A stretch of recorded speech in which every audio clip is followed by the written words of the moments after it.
It all starts up front, and the offensive tackles are the place you got to get the quality at. We're going to talk top 5 tackles as it stands right now in our current rankings. Today on Locked On NFL Draft. You are Locked On NFL Draft, your daily podcast covering the NFL Draft. Part of the Locked On Podcast Network, your team every day.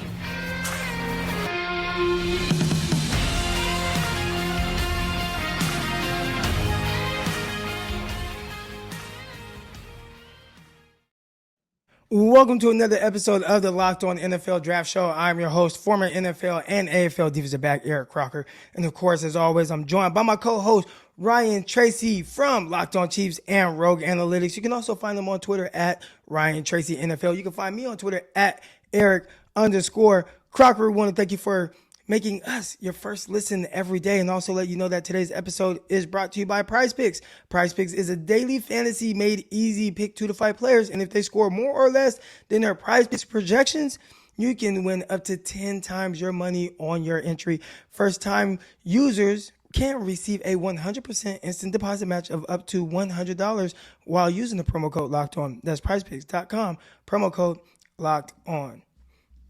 Ryan, we're getting into some top 5 here, and we got some offensive linemen. So obviously, a lot of your approach is film and analytically driven. And when it comes to the offensive linemen that we're going to go over today, what is your process with marrying those two different things? You know, for me, it's about what you have to exclude. So if you're a guy that gives up a ton of pressure, and even though you might be in the top percentages in terms of height, weight, that kind of thing, like if you're prototypical but you can't defend the pass, you're out of the list. So really, for me, the process is about who's got the stats to back up what the result was, and then how did they get there with the film. You got to marry those two, and that's what I spend the bulk of my time doing, is not just determining all the algorithm stats that I use at Rogue Analytics, but crossing that over with the film and how they get there, what equates. And more importantly, that's when you get the decision about, can it jump to the NFL level? Are there certain things, certain shortcuts maybe that especially an offensive tackle uses at the college game that he can't really get away with at the next level? That's where it becomes important for me. So this is the initial view. I've done a bunch of these guys. This is a minimum of 3 games on everybody that's going to be on this list today, and clearly haven't done the whole draft class because we're just getting started still January. But I want to know your thoughts on some of these guys. And it starts for me, the top 5. You guys can see this over at NFL33.com. That's my Substack where me and my staff put out all of our film work, tying the analytics in. You can get subbed over there if you'd like to see some of this. For me, it's DeJuan Jones, because there are a few people, and we were talking about Darnell Washington yesterday, there are a few people that have this kind of size and still have good mobility. And it is what, 6, he's listed at 6'8". That's nice to have, especially if you're able to drop your pad level a little bit. That's one of the things that I want to see a little bit more from him, but he's got great power. And I think he, along with Paris Johnson, they have that kind of 2-point tandem, right? Where he is kind of the power-oriented guy that can get through there, punch dudes in the face, can get off the ball, has good drive. And really, surprisingly for me, I thought his first step is pretty good, and I really like his feet in zone blocking. So I think that equates to the NFL quite well. If you're a guy that only runs power and you can't position yourself and get out on the run and zone, I think that limits how much interest you're going to have from some teams. So I'm really impressed with that. And for a guy that size, he's got to play with good pad level, and I see a lot of that on film. It slips from time to time, but you know, that's the key for me. Have you gotten a chance to watch much of him? And what else do you see, or do you disagree? Not yet, but I did want to ask you kind of a follow-up question because you started talking about pad level and things like that. And a lot of times when you see these bigger guys, right? And when I say bigger, I mean, obviously, offensive linemen, they're just big in general, but 6'8", now you're just really tall. And everyone knows that really in sports, especially football, low man wins. Yep. And a lot of times these guys that are taller like that, and I see that with Mike McGlinchey on the 49ers, he happens a lot of times to just kind of lose because of the anchor, right? Like his anchor isn't great. Guys are able to get under his pad level and kind of knock him back. So is that something that you saw from DeJuan Jones' game? From time to time, but I think he does a pretty good job protecting his chest plate and not letting guys get to that leverage point right underneath the ribs where they can actually get you jacked up and get you back on your heels. Now, he doesn't sink a whole lot, but his backside allows him to have the strength where, combined with a little bit, maybe atypical core strength where he can get his chest up with his hips low and still be able to recover. Now, when you have that much mass behind you, listed at 350, I don't know if he's plus or minus that. We'll find out at the weigh-ins. I think that also helps. So there's a natural advantage you have in anchoring when you have that much mass that the defender has to push either around or through. So I give him a little bit of credit there. It doesn't have to be as stone typical of what you're looking for, and being able to drop hip level as well when you're trying to re-anchor. It works for him. He's got the best pressure percentage in this class of guys that are eligible, just 5 pressures on the entire season in 2022. And I think it goes categorically to his size. Now, he's going to face better athletes in the next level, so he does have to improve upon that, but it's a good place to start.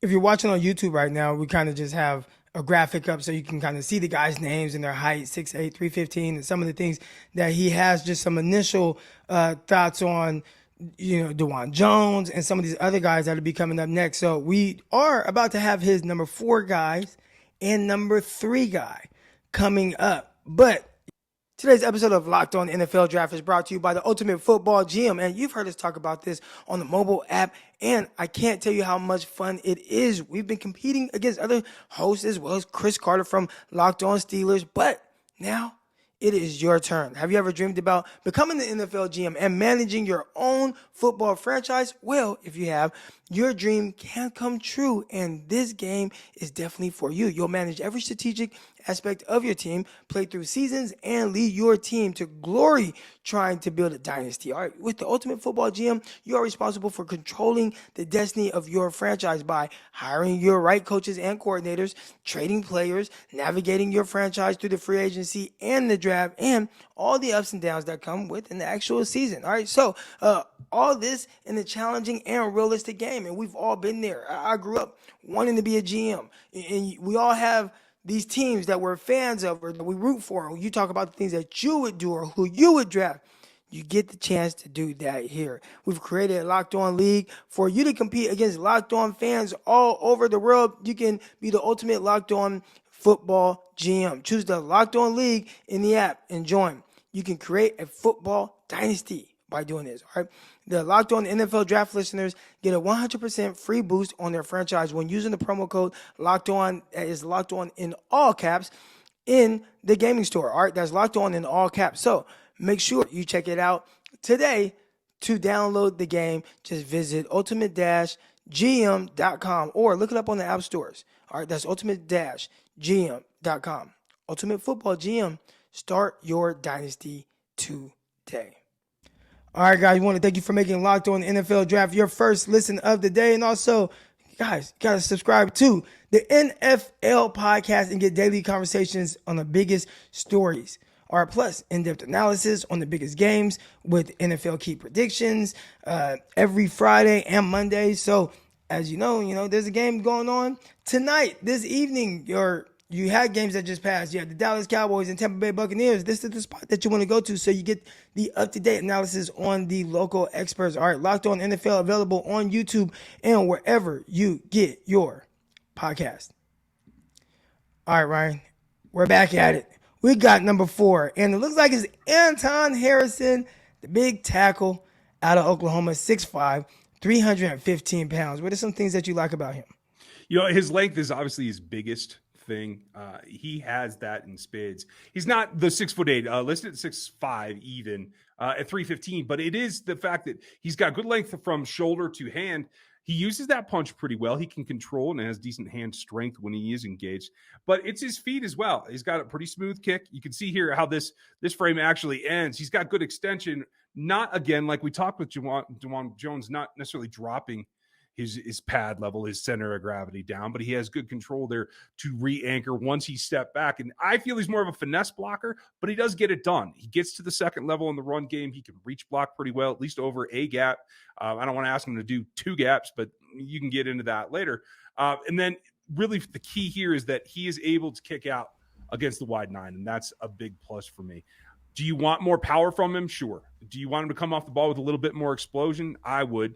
The bigger problems are that you get caught sometimes in bending at the waist, reaching and losing a little bit of balance issue there. But overall, I think he's a touch ahead of Jones, and he's not quite the athlete that the top 3 are. And so that's kind of where he's sitting right now. You talked about wide nine. So one, kind of explain what the wide nine is for folks out there that might not know, and how that can potentially be something that is a little tough for some of the offensive tackles, especially one that might not be as athletic. The wide nine is the widest alignment you're going to get far outside of your shoulder path. So it's not like a classic gap, which is really going to be about a width of a person, right? So call it 6 foot and wider is generally my marker when I'm watching film. And it's because it's not just the upfield path that the defender has to produce. It is that they can go a little bit straighter towards the quarterback. That means the tackle has to set either more 45 or more vertical to get in the path of the defender. And that's tough. You have to have a strong post leg. You have to be able to get out of there with some quickness. And that's usually the challenge, especially for some of the taller guys, to, again, sink and drive backwards to make that contact. He does a pretty good job with that. That's one of the things that I watch in particular. Is the first thing is I look for those reps against wide defenders because I think that gives me a general look at athleticism off the bat. Do you feel there's a better way to go about it, or what do you look at when you try to watch a tackle? Yeah, I mean, first of all, it's the athleticism, because when you watch in feet, for the most part, right? Like feet, athleticism, kind of tie those two things together. But you get to the NFL, you're noticing, man, these guys are kind of flying off to the edge. And the defensive linemen, they're only getting more and more athletic, I feel like, each year. And one thing that has been kind of clear is it's almost like defensive line are developing at a faster rate than the offensive line. So, are you having enough guys entering the NFL that can kind of keep up with this new style of guys? And if you can, a lot of it is predicated on being able to get out there, set up, nice kick step, and then be able to anchor down with those guys, or kind of move and make the defensive lineman run the hoop. And if you're going to do that, man, you got to be ready, because then if you're shooting out too quick and getting too quick in your pass set, what are they going to do? They're going to counter that by spinning back inside or trying to stab you and knock you off balance. So it's really tough. I think offensive lineman, especially tackle, is probably one of the more underrated positions in the sense of like difficulty. Everybody talks about quarterback. Everybody talks about cornerback. Receiver, that transition can be a little difficult as well, but offensive tackle is right up there with some of those other positions as well, just with how difficult it could be being one-on-one on the edge out there with some of these defensive linemen. So who is our number 3 guy, or your number 3 guy on the list? My number 3 guy is a guy you like a lot in Paris Johnson. Yeah. Again, 1 year at tackle, right? But his athleticism bumps him above the 2 guys we talked about and into the conversation with the top 2 here that are coming up. He's listed at 6'6", 310, so a little bit smaller. I think he carries it really well. I think his feet are quick. His hands are good and active, and I think he understands what's coming at him. I think that is partially from playing multiple positions on the offensive line. So when you see him get stunted at, where he's the second defender coming around towards him, I think he does a great job with that. There's one guy that's a little bit better equipped, but that's because of an experience level. But how do you take Paris Johnson, and do you like this ranking here at 3, or do you think he's getting underrated here? No, I think 3 is fine. I mean, 3, especially in this class, tells me that, okay, this guy's a first-round pick, and that's how I view him. Is he going to be a top 10 guy? I'm not sure that he's that, right? So you could save those top spots or top 10 spots for some of your other guys. But I think overall, Paris Johnson, and we touched on it, love the versatility first and foremost. And that was one of the things that we brought up on a previous episode when some of these guys were declaring that they will go to the NFL draft. But being able to play it outside and inside, to me, it's so pivotal, especially for a team that's taking you because right now, especially with these offensive linemen, sometimes they draft you, you come in and, oh, man, we got a tackle. Or we got 2 tackles. So what do they do? Okay, we need to play guard. Well, guard is not going to be an unfamiliar position for him.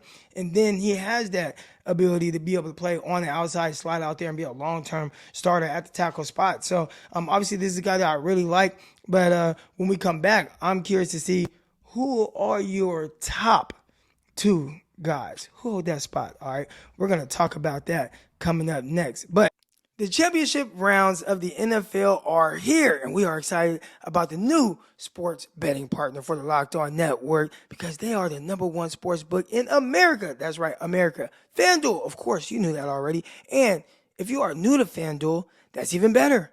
They have so many great features that make betting on sports fun and easy. New customers join today and get started with a $150 in free bets. Guaranteed when you place your first bet of $5 or more. Or just sign up for FanDuel.com/LockedOn. FanDuel has your favorite bets from the money line to the point spreads to player props. They have all of that.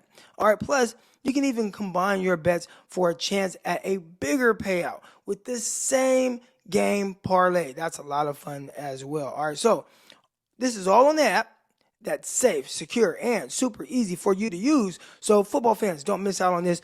Place your $5 bet to get a $150 in free bets.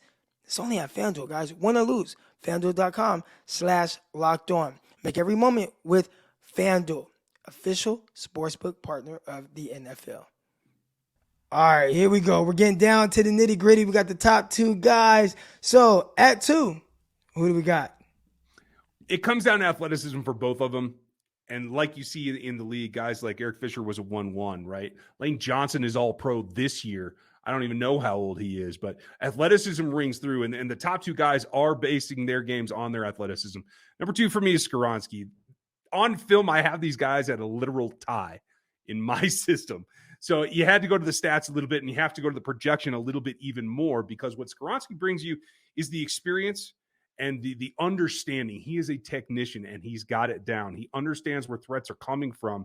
He'll even give you a one-arm poke to the inside so that he can maintain visibility out to the outside, looking for blitz threats. He's got all of that awareness that ties in to what he does. And honestly, he moves his feet as well as anybody in this class. The only thing that I give him a little bit of drawback is he stayed at one position the whole time, and I think there is less upside from where he is right now than my number 1 guy, but they are both extreme athletes. I can't wait to see them test to see how they do stack up to guys like Lane Johnson and Eric Fisher and some of the better athletes at this position over the years. How do you think it kind of affects him being the smallest guy? And do you think that's going to be an issue at the NFL level? Do you think that, because right now he's listed at 6'4", what if he measures in at 6'3"? Do you think that there's some teams going to say, you know what, and you're a little undersized for a tackle, but then you're a little underweight maybe to play that interior offensive line. So can he kind of be tagged as this tweener? Therefore, a team say, you know what, we want to go with the 6'6" guy with the longer frame and like a Paris Johnson. And maybe some teams have those guys flipped. There will be teams that do that. The number 1 question is going to be his arm length. It doesn't look dramatic to me on film. He's not a 35-inch guy for sure. Does he hit the 33 threshold? I think that's going to be the key for him. But I will say this. There are zone teams that are going to be comfortable with him in either position. I think he can go inside, and with his technical prowess, he can be a monster. If he does go into guard, I see him as a Joe Tooney type, the technician that has the athleticism to be in there, even though he is a bit undersized. I'm perfectly comfortable with that. The question then becomes, is a guard going to go as early, if that's where you project him, than you would if he was tackle? Right now, I think he's going to end up with the length that they're going to leave him at tackle. And so for now, he stays in that group for me. Do you have concerns? No, it might just depend on maybe the scheme and what they're asking of them, right? I mean, some of these schemes, and there are a lot of like outside zones, and we see, kind of that Kyle Shanahan tree with some of those guys that run a lot of outside zone, not doing as much as straight up power as we've traditionally seen from like the Pittsburgh Steelers. So I think if he goes to a team that's more predicated on movement, I think he'll be fine. And I don't think like maybe the arm length, just if he can kind of be more athletic and kind of do more of the reach blocks, then I think he'll be fine. But who's your number 1 guy? Well, that comes down to the national champions here. You can see athleticism all over Broderick Jones's game. There will be a little clip here for those of you that can see the YouTube page. Athleticism comes in a number of ways. Nasty finish is one. We've seen guys get a big reputation the last couple of years about how they finish. Jones certainly has some of that. He's not a finished product by any means, though. I think he has, again, with Skoronski, the best feet in this class that I've seen to this point. He brings the power in a nice mix of being able to move and bring that power with him. He out in space, I think he might be as elite as anybody that we've seen in the last 4 classes once he gets away from the line of scrimmage. So I really like that. But he's got a ways to go. He will lose sight of the target at times. He ducks his head to the point where it makes me nervous about following through his initial punch. His punch is erratic as it is already. I think his timing is a little off at times with his punch as well, especially when a defender, especially outside wide of him, gets a really good first step. His punch is generally late. And I think that's something that's going to have to be worked on quite a bit. But if he can keep his feet moving and not have to reassess, he's going to get to the point where I think he can be a top 5 tackle in the NFL. It is a drastic difference between him and Skoronski. He's just as athletic, but he is more upside than he is finished product. So that's where the projection comes in. And right now I have him in first. How do you feel about having to project a guy that potentially is the number one tackle in the class?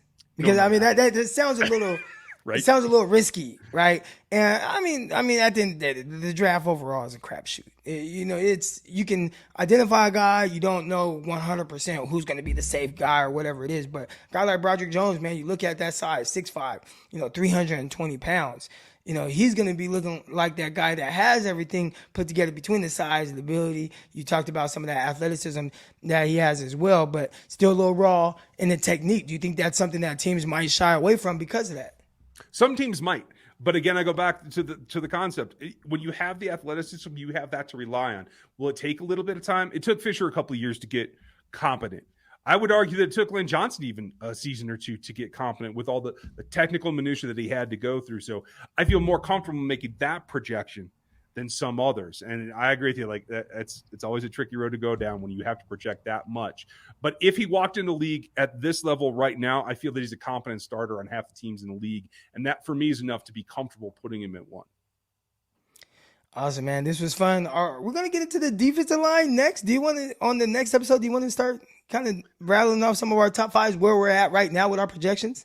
Yeah, we can rattle because I don't have as much film done on the defensive side yet. All right, we'll start to get into a lot more of that right here on this show. We definitely want to thank you for making us your first listen of the day. Now, for your second listen, go check out Locked On NFL Pods. All right, they're bringing you the local insights that you love on the national spotlight with daily conversations on the biggest NFL stories. That's Locked On NFL, available on YouTube and wherever you get your podcasts. But that's going to do it for this episode. We'll revisit on some of these topics, get into some top 5s, all that and more, the storylines around the college football and NFL draft. Until then, we'll see y'all on the next episode. Peace.